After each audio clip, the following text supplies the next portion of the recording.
did your tryout begin? I want somebody to give me that answer. Somebody, speak up. When you woke up this morning, when else? When you started training, young men, your tryout started when you took your first breath. Welcome to another episode of a different basketball podcast. My name is Jordan Mount. Today I'm joined by the NBA trainer, Rob Blackwell. And Rob, welcome to the show. Thanks for having me on, Jordan. Thank you. I know, this show isn't like super professional, so we're all having technical difficulties. Storm out by my way. Rob's using his phone. We're just rolling. But a little intro on Rob. Rob, you played D2 ball out in out east. You moved here to Indianapolis. You had a great job, which I thought was interesting. You had a job at IBM. Kind of talk about that experience at IBM and kind of how that's helping you now as a trainer. Is there any correlation there? Yeah, there's a lot. Obviously back then, IBM's reputation was they had the best training program in the country. From a sales standpoint, from a product knowledge standpoint, and being in that system in the home office in Atlanta, it actually was, and going through their training program. Has been able to carry over through the rest of my life, So when you're talking about presentation sales and how to make a presentation and understanding what effective selling is, I think it definitely has helped me. You're an entrepreneur, in that regard, obviously that helps, a ton. But like when you're presenting to players, say different skill sets on how to, make a move. Has that helped as well? Yeah, because, one of the sales rules that stayed with me from them was they used to talk about never feature dump. And what they mean by feature dump, a lot of times when guys sell, they're always telling people the features of what they're selling. Mm-hmm. And they never correlate that the customer is basically asking them, and how does this benefit me? And understanding that process, in the sales cycle, it carries over still today. I never, when I'm training, I'm never thinking about what I actually want to do. I want the player to always know, the benefit to him from everything that we're doing. And I think that's how I present it. Yeah, I think that's awesome. You're one of the best in the business. Anybody they ever talk to, it's like, I think the cool thing about you is you obviously know what you're talking about, but you're a ride or die guy. If you have a guy and you're in his corner, you'll do anything for him. Do you think it's really important to be a life coach, as well as a trainer to these guys? I think so. Because at some point it gets past skills and it gets past game situations. And, then you're dealing with issues of confidence or lack of confidence. You're dealing with issues of trust. Mm-hmm. You're dealing with issues of, how to be coached, how to be managed, because these guys play for multiple coaches. They walk in multiple situations, especially in college and a pro level. And being able to deal with that is even more important than what they're able to do on the court from a skill standpoint.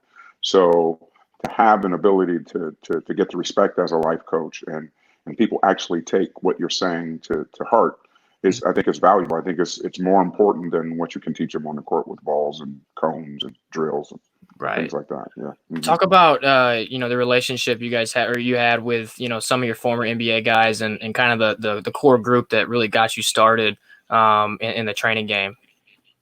Yeah, it was a nice situation because most of the guys came to me because I was still playing a lot.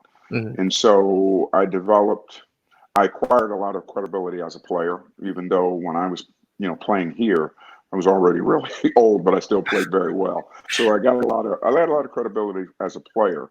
And so when I transitioned into more basketball training, mm-hmm. I was blessed to never be questioned about my background or where I was from or why I knew what I knew.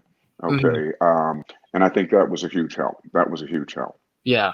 I think, a lot of trainers come. I think I saw on Twitter the other day, it's like, all the trainers that have over 50,000 followers rode the bench at their JUCO or something like that.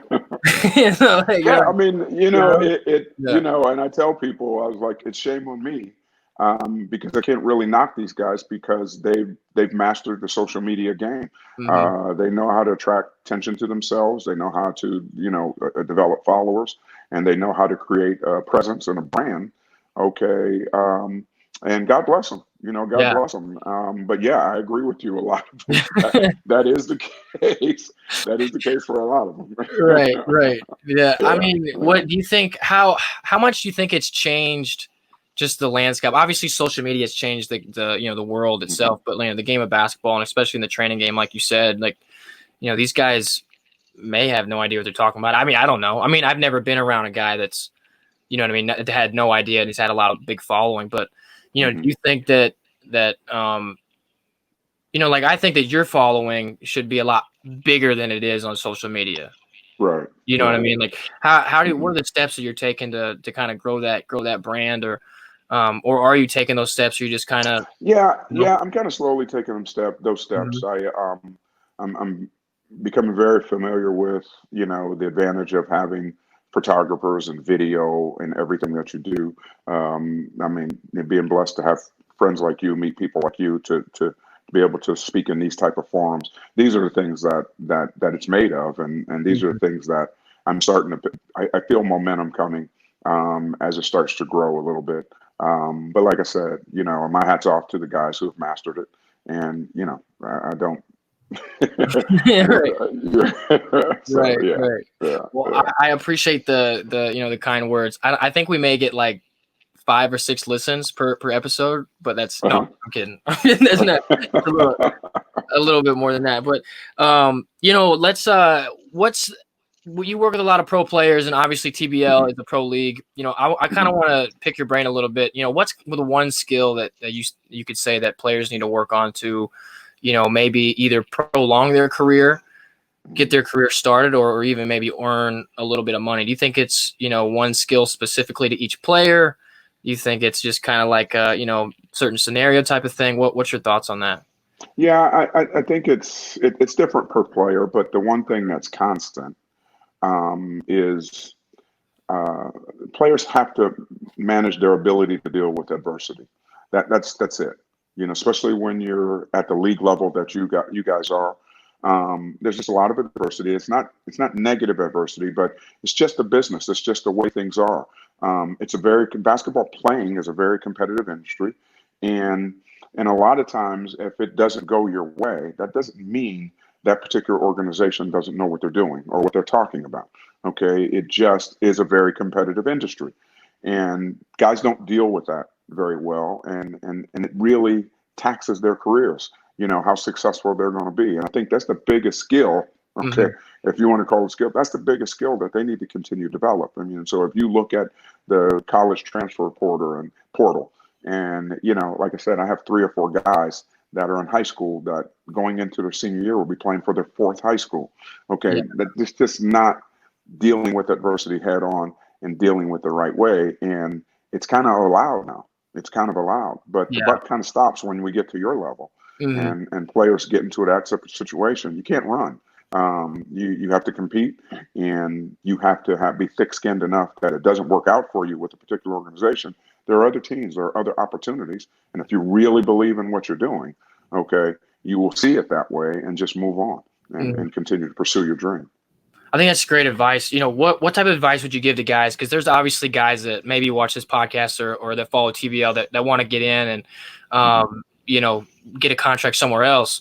But, Hmm. they're just sitting at home and they're grinding away and maybe they're done with Hmm. college and they want to get back in the program. I mean, I've seen it happen where like Yeah, guys yeah. graduate and then go 2-3 years and then hop in the pro game.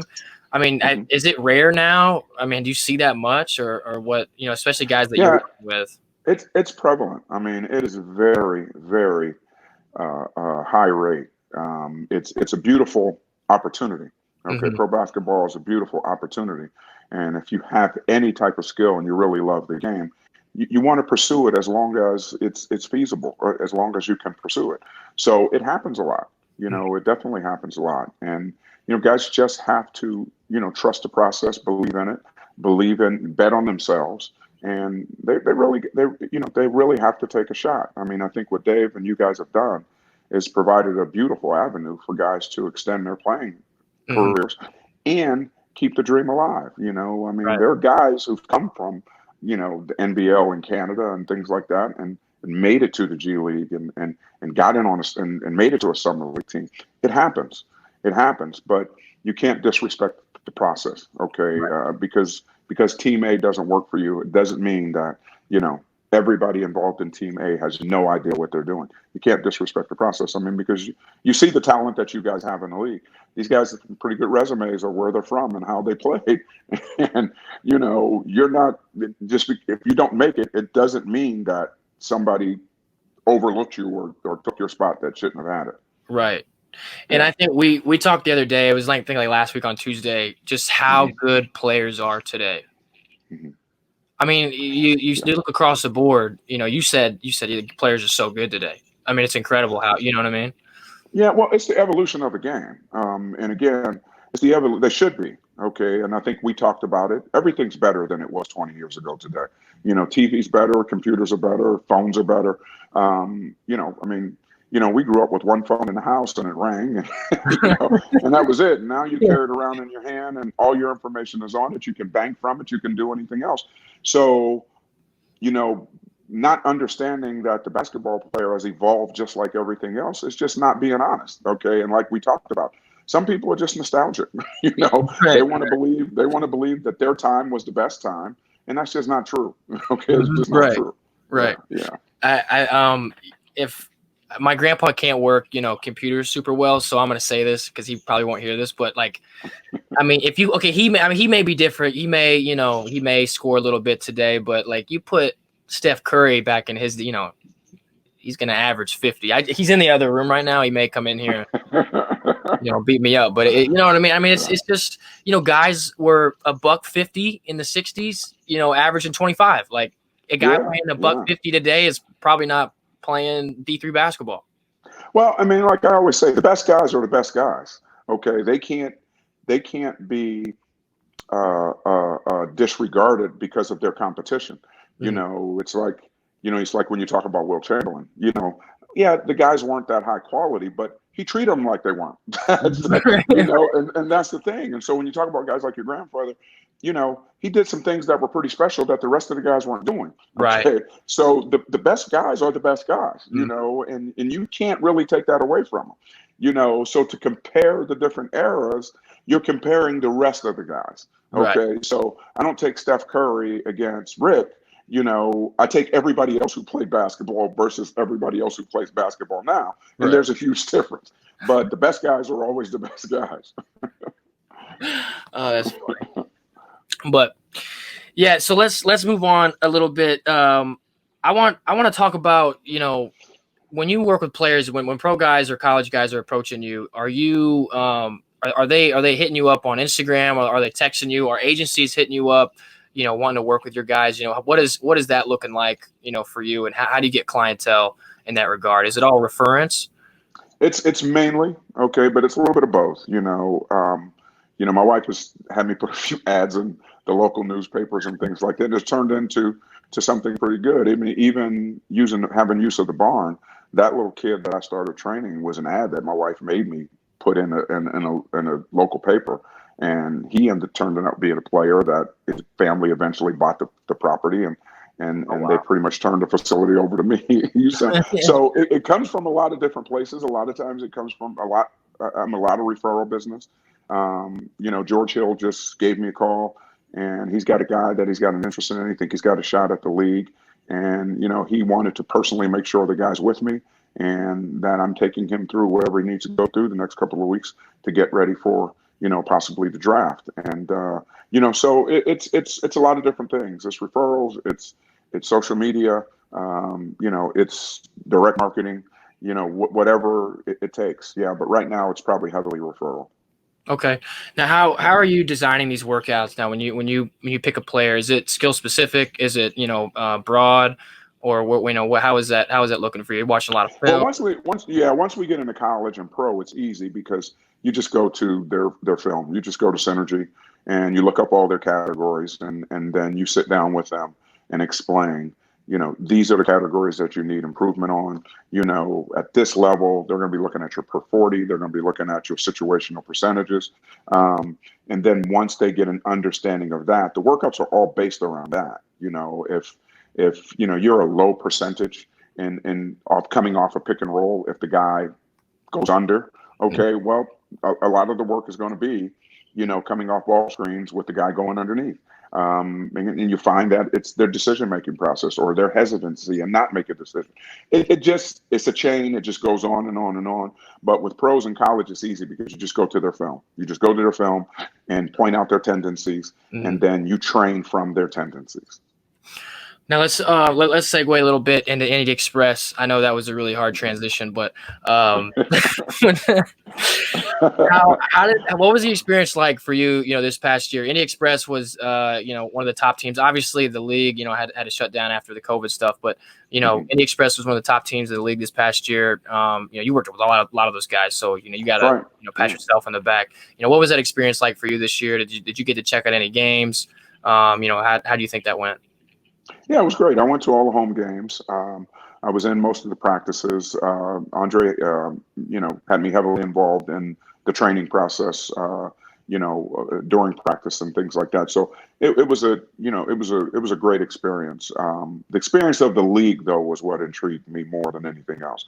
I thought Dave, and I thought you guys just did a tremendous job getting that thing kicked off, transitioning with the agency, talking about a junior league and things like that, just the ideas of it, and to see it actually come to fruition when you actually went to a couple of the games.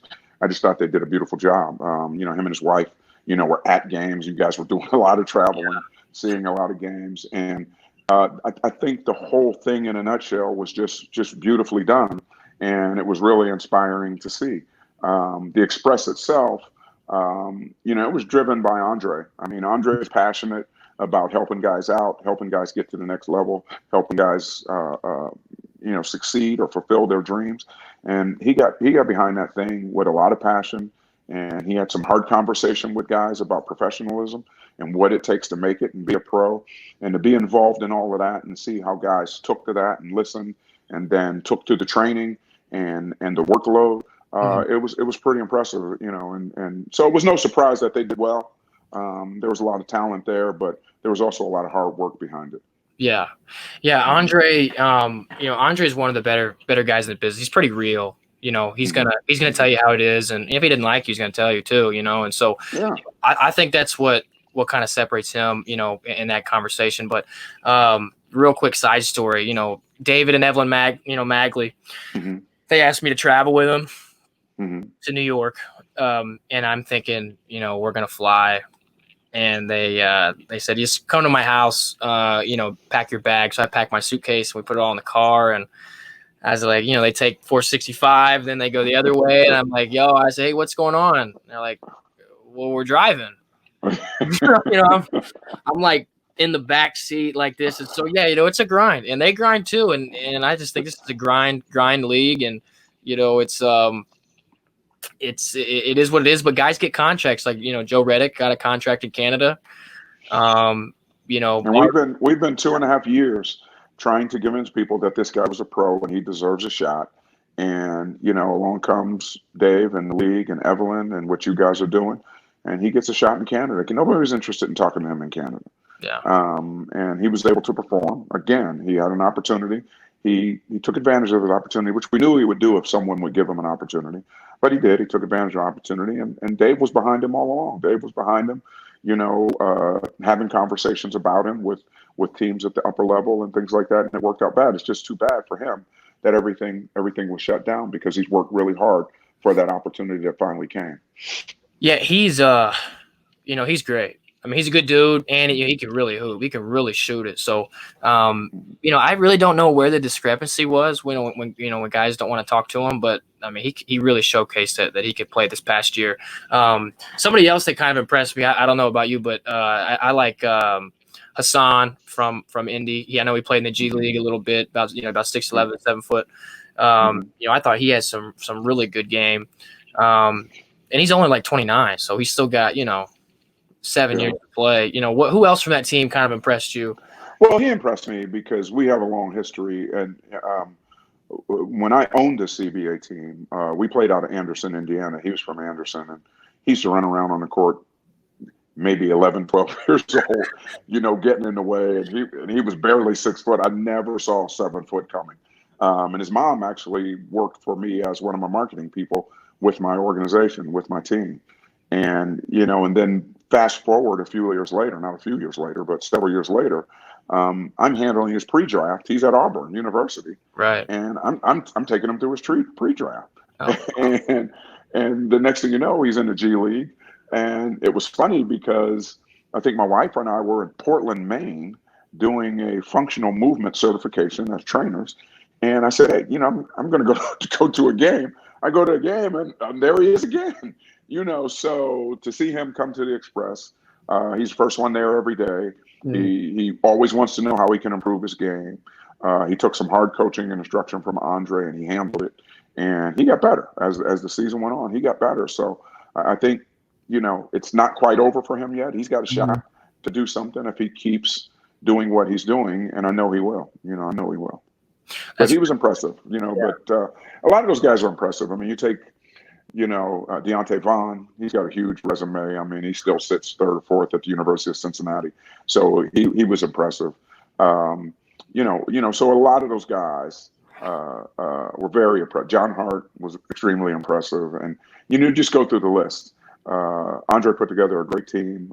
He was very demanding of those guys and let them know if they couldn't handle it, just may not be for them. And these guys stepped up. They stepped up.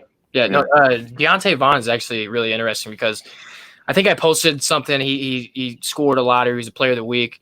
And I had probably like 15 guys on my Instagram just talk about how good he was. Like DM me like personally, like, wow, he was really good. He was really good. But yeah, no, I think he signed in Poland. Is that right? Did he sign to go play over in Poland? I think so. I'm not sure, but I mean that team was loaded. I mean Troy Taylor, Krishan Hopkins. I mean they're just guys that have done nothing but be successful playing the game. Right. At every level that they've been, and they still work like that. They still work like that. So yeah. Well, let's segue into something fun. I've done this with all three of my guests. So, can you give me top 3 lockdown movies? Are you into movies? Is that your thing or no? Yeah. What movies were you guys watching during lockdown? Oh gosh. I have an 11-year-old, so we watched a lot of history stuff. So just like right now, we're watching the Memorial Day special and talking about things like the Tuskegee Airmen and World War II and the veterans and things like that. So it's a lot of educational stuff. I mean, he's turned into a big Star Wars junkie. So really? everything Star Wars has come out with what we've been watching. Have you seen the new one? The one that just came out was pretty good. I think they're all good. Yeah, they're really good. Have you? Okay, I like the fact that they did a nice job of tying the old ones in. For the new audience that's come to them and that don't want to go all the way back to Star Wars 1, right, and see it. And so he's marathoned from 1 all the way to current. So like straight through. Yeah. He's into it. I think we bought a Star Wars T-shirt today. It's awesome. Well, Rob, man, I really appreciate you coming on the show today. I appreciate the time. It was storming and raining, and I'm glad the internet didn't drop. But any players that listen to the pod, they got to get with you, man. So we'll drop your information in and hopefully get some work in. No, I appreciate you having me on again, man. You stay safe, and I'll be seeing you in a couple days, man. That's true. Thanks again, Jordan. Thanks, Rob. Thank you to all the listeners that came on the pod today. If you enjoyed our conversation with Rob, please like, subscribe on all podcast platforms. And even if you didn't, but still like me or halfway like me, give us those 5 stars anyways. If you want more information on how you can train with Rob, check out his Instagram page, RB for3, and his LinkedIn at Robert Blackwell. He's trained a lot of pros, a lot of college greats, a lot of high school greats. You don't want to miss out on this opportunity. Follow the Basketball League on all social media platforms at the Basketball League. Also, check out the website, thebasketballleague.net. Stay tuned for the 7 Energy Combine Series for opportunities to play on TBL and opportunities to further your professional career. You can also follow me at JMount10 on Instagram and Twitter. Again, I appreciate all the listeners and stay tuned for next week's episode. Peace!